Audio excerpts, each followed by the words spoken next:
Hey, I'm Mark Romanack. And I'm Buzz Ramsey. Stick around because I'm fishing 411 today. We're going to go trolling on the big pond.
Well, the setting for our Lake Ontario salmon and trout fishing adventure is a little town called Lewiston, New York. And it's actually on the banks of the Niagara River. We launched here in town, and it's a short boat ride down to Lake Ontario. And then, of course, we went out into Lake Ontario. And the place that we actually fished in Lake Ontario is something affectionately referred to as the Niagara Bar. One of the things I like about fishing the Niagara Bar is it's actually good quality structure, but it's very close to shore. All the fish that we caught were less than 4 miles offshore. And when you think about Great Lakes fishing, oftentimes we're 5, 8, 10, 15, 20 miles offshore in order to catch fish. So it's really kind of nice that we were in close to shore. You don't have to have a big boat in order to come out here and enjoy this. We fished out of a 20-foot Starcraft STX 2050. It was just ideally suited for fishing these waters. And on cue, we are hooked up. You gotta love it. See fish, catch fish. Oh my goodness. This is a good start. Whoa, what do we have here? I can't gain any ground on this thing. We're fishing out of the port of Lewiston, New York today. And for those of you who don't know about Lewiston, it's a very historic site. Not only is it historic from American history, but it also happens to be one of the best destinations for trout and salmon fishing in the Great Lakes region. It's very near Niagara Falls. In fact, it's at the mouth of the Niagara River. And that is where we're at. These fish stage up here in the springtime, and you get a good mixed bag. There's kings, there's cohos, there's lake trout, there's steelhead, there's brown trout, and heck, if you're really lucky, you might get an Atlantic salmon too. There's a little bit of everything here.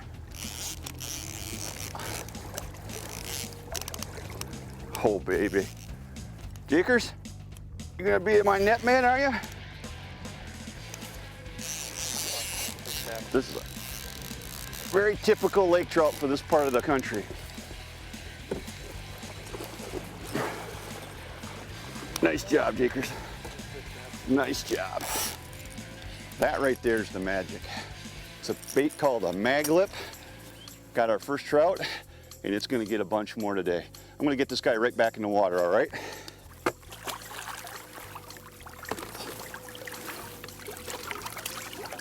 And away he goes, back to fight again. What we're doing here, we're doing a mixture of maglip plugs. The maglip plug actually comes in several different sizes. They come in a 3.0, a 3.5, they come in a 4.5 or 4.5, and they come in a 5.0. And the sizes that we're fishing today are the 3 smaller sizes. And they're just ideal for what we're trying to target here. We're gonna put them on riggers, we're gonna put them on diving planers, and we're also going to put them on lead core. So we're going to fish them from really about 20, 30 feet down all the way to the bottom. We got a fish right here. Buzz, there you go, man. I'm up, huh? You're up. You're up. Boy, this is pulling. It's like he's glued to the bottom. I'm telling you. That's a beautiful thing. That's a beautiful thing. must be hooked on the left side of the jaw. Oh, he's trying to go to the left side of Yeah. the boat here now. That's all right. He can go wherever he wants to go. We can accommodate that. Let's see what he wants to do with this rigger line here. Oh, he's not really falling back too much. He sure wants to go left. Oh, I see him down there now.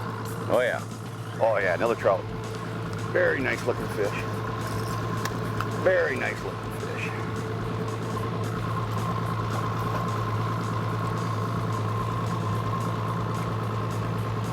Oh, beautiful, beautiful clear this water is. I love this open water salmon from trout fishing.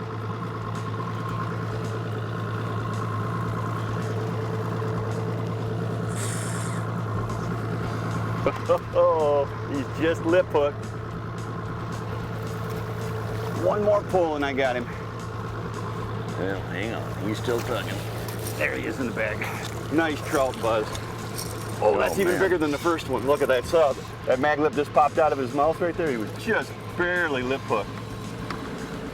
They come big on Lake Ontario. That's a dandy. He bit the 4.5 mag lip too. There he goes. Whoa, he took off. That was fun. That was cool. That was cool. Additional considerations provided by Lowrance Electronics. Find, navigate, dominate. Additional considerations provided by Argo Amphibious ATV, Extreme Terrain Vehicle Solutions. We're actually going to do something I call two-motor trolling. We started with the electric motor this morning, but with all this gear in the water, downriggers, diving planers, planer boards, leg core, with all this stuff out there, it was dragging the boat speed down slower than what we really wanted to do. So no big deal. I just put the E-Tech here in gear, and the Evinrude G2, we control pretty much whatever speed we want. We're going to try and shoot for that 2.1, 2.2, 2.3. So the E-Tech is providing the main power. Our electric motor is going to be converted now to an autopilot. We're going to use it for steerage only. One of the cool things about the E-Tech G2 is it comes with a digital gauge package, and that digital gauge package tells you all the important stuff you need to know, like your percentage of your throttle. We were running at 4% throttle, weren't quite the speed I wanted. I slightly touched the control box and I bumped it to 5% throttle. So I adjusted my throttle speed by 1%. That allows you to dial in your speed precisely. So what I'm doing is I'm setting an add-a line. What an add-a line is an extra line that's hooked straight up onto your main line. We're using plugs today, so with a plug, it's actually diving. What you want to do, if you can't use a free slider, because a plug will literally dive right down to the ball. So what we're doing is we're putting an OR19 release from offshore. We're hooking it up just like you would hook up a free slider with about a 6-foot piece of fluorocarbon. And then we put the snap on there. When we hook that snap up, what that does is it fixes it on the line.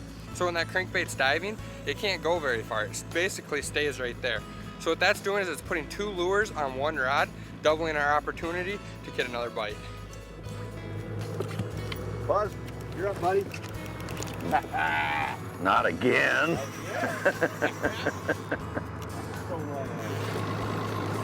He's a fighter. Yeah, I was going to say, I thought that was going to be here. Maybe not so quick, huh? That one's on the main line. Yeah.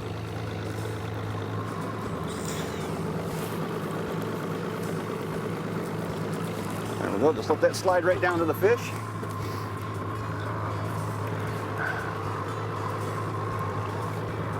Okay. I haven't seen the fish yet. Running deep. He's staying deep, is he? Huh? Yeah. Like the tuna fishermen say, they're looking for color. Pretty quick. Oh, I can see what we got now. Yeah, baby. I can tell what we got now. Very cool. See that fin? Oh, look at that. Wow. These are big Chinook for this time of year. I'm telling you what, they certainly are. And that's been the beauty of this. I mean, these are all high quality fish. Back home in Michigan, most of the time when we're catching kings in the springtime, they're going to be 5 pounds, maybe 10 pounds would be considered a big one. Yeah.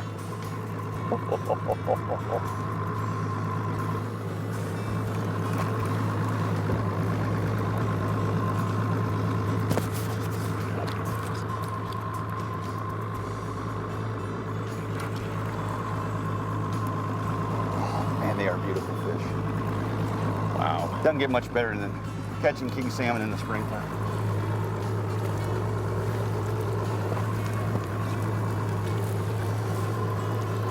Get the hammer time. That's it right there. Nice fish, Buzz. That is an awesome spring king. That is an awesome fish right there. Yay! Look at that. It's a beautiful Chinook in the spring. What is it, early May? Yeah, I think it's like the 4th or 5th of May. Yeah. So pretty good sized fish. These are going to be big by fall when they go up the rivers to spawn. So they'll be real tuggers then, and they're good tuggers now. Yeah, hammer time has been really good this morning. Although a lot of the silver, chartreuse, blue, we've been getting them on. Mad Clown, this is a real popular finish here. Payday, I know earlier this year you did really good on that, Mark. Yeah. So, but we're gonna put another hammer time on. That's what's getting them.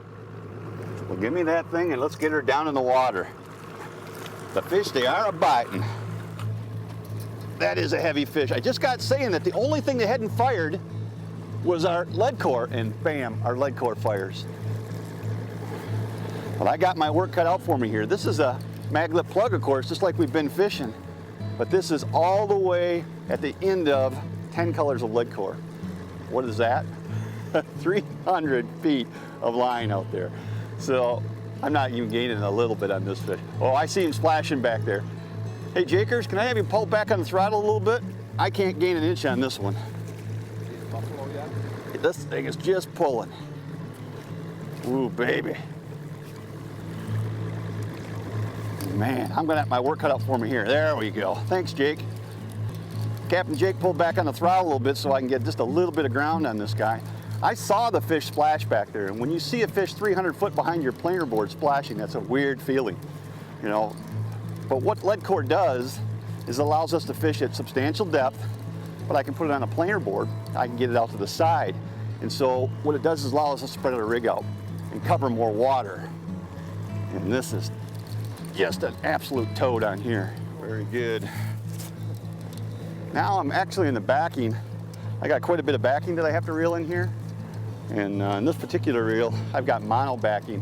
With lead core, you can do it a couple of ways. You can put mono backing on, what I have here. Basically 20-pound test is what I've got on here. And then the lead core itself is 27-pound test. It's starting to come in now. You can see I got a little knot here attaching the two of them together. Now I'm into the lead core. And now the work begins. I've got to reel in at 300 feet. And the only way to do it is just the old-fashioned way. Slow and steady. We don't want to do a lot of pumping because we don't want to work too much pressure on that fish because lead core doesn't stretch. So you're putting a lot of torque on that fish, a lot of torque on the hooks. So slow and steady. When he runs, you stop. And when he slows down, you start again. This would be a good time to go to a commercial break because it might be a while. Additional considerations provided by Bait Rigs Tackle and by Fishhawk Electronics.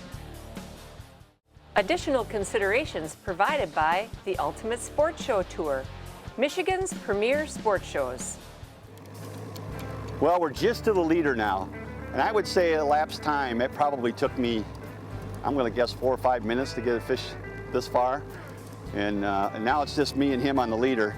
This is terminated to a 25-pound test leader. We were using fluorocarbon. And oh, this fish is gorgeous. He is indeed a nice silver. I should rephrase that. He's a nice king salmon. Whoa, he's trying to get in my diver line here. Come on. This fish just won't give up. That's probably the coolest thing about king salmon, is that they are a never die kind of fish. They just don't give up. Look at that. Oh, this is a nice fish. Come on, Papa. Let's see if we can get you up here. All right, I think we got him under control, guys. Who's my net man?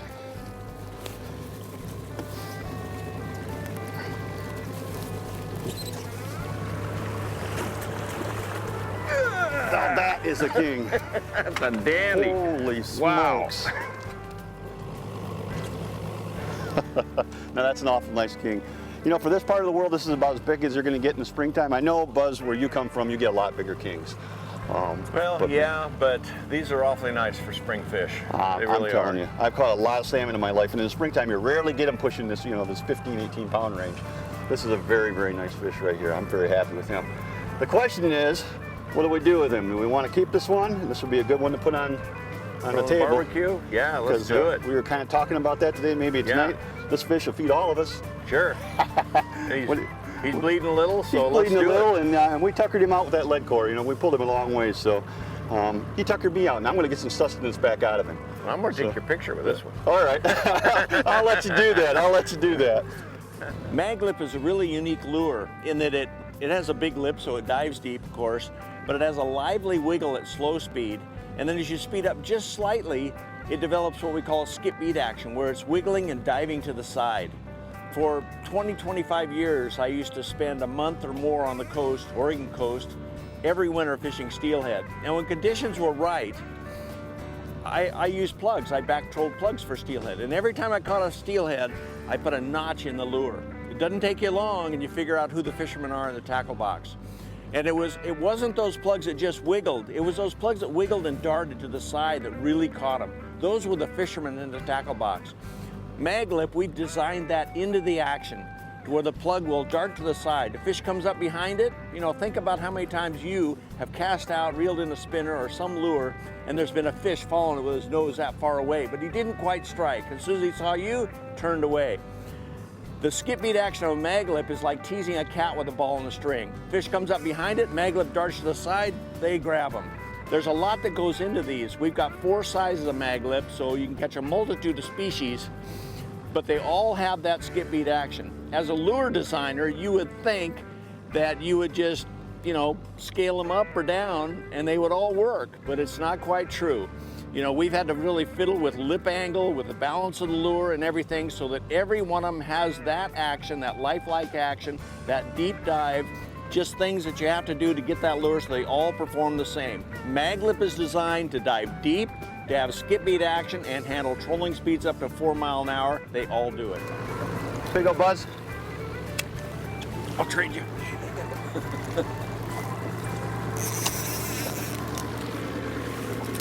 While you fight that one, I'm going to try and get a line out in the water. We can't even get our lines in the water. We got fish on. Tried to get our lines in and couldn't even get them in. Couldn't even get them all in before this one bit. Ooh, and it's lake trout.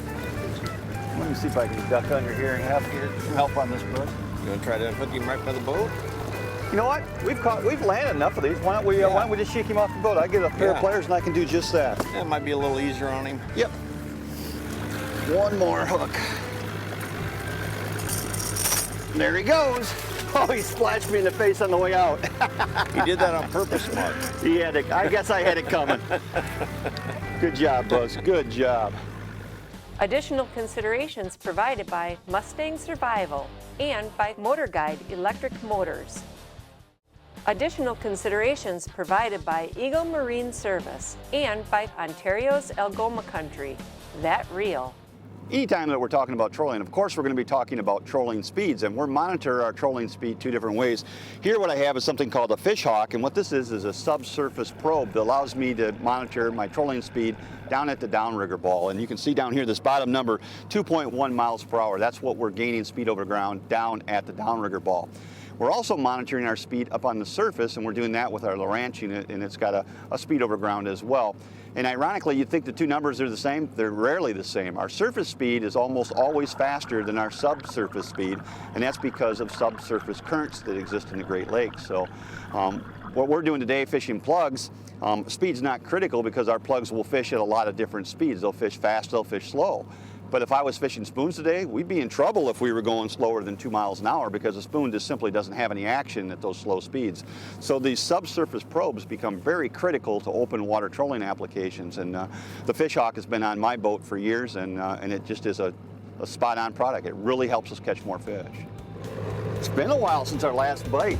Yeah. Well, one of the issues that you deal with trout and salmon fishing is that these fish like to bite in the morning. In the morning they are on fire. And then as you get into the middle of the day, then it slows down naturally. And we're kind of in a little bit of a lull. In fact, I think we were all kind of sleeping when this one went off. But That's a great way to get woke up. I got him half lassoed You here. got him lassoed. I don't think. I think he ran out of steam because of that. Yeah. He's a beautiful fish. He's in fresh shape here, so let's let him get right back in the water. And away he goes like a rocket. You want the good news or the bad news? I know what you're going to say. The good news is you got a fish on. The bad news is you're up with a lead core. Yeah, feels like a good one. I think it is going to be a good one. Man, that is a decent fish. Lift. In the bag. Yeah. Perfect. Wow. Let me see if I can get this thing unhooked for you, Buzz. That fish was not coming unbuckled. Like you've been talking about, he just T-boned it.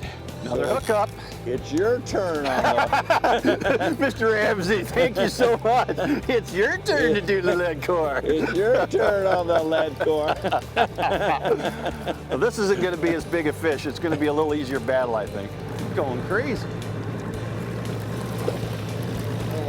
They don't look like no king to me. I think Looks we're going to like be an Atlantic. surprised. Is that an Atlantic? Now we have got us a special fish here. That's an awful big coho. For this time of year, normally we wouldn't expect to see them quite this big. Normally they're in that 18, 20, 21, 22 inch range, but this one's clearly better than that. What a nice one, and that's a gift for us because coho, in my opinion, are the best eating of the salmon. This one's going on the grill tonight. Yeah, baby. You know, one of the things I like best about salmon fishing is keeping a few salmon for the grill. They are absolutely to die for good.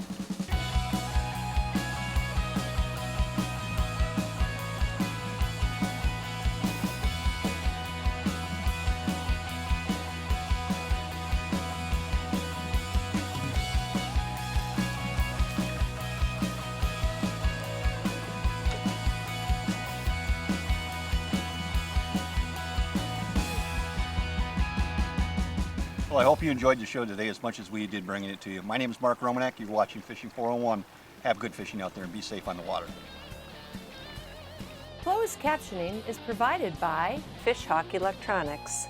Fishing 411 is brought to you by Offshore Tackle, your leaders in trolling technology. Yakima Bait, home of the rooster tail. Maxima Fishing Lines, the best line every time. Evinrude Outboards, introducing the E-Tech G2. Starcraft Marine, America's oldest aluminum fishing boat line. Jay's Sporting Goods, trust in the tradition. Cisco Fishing Systems, fish the finest. Smooth moves, smooth your ride.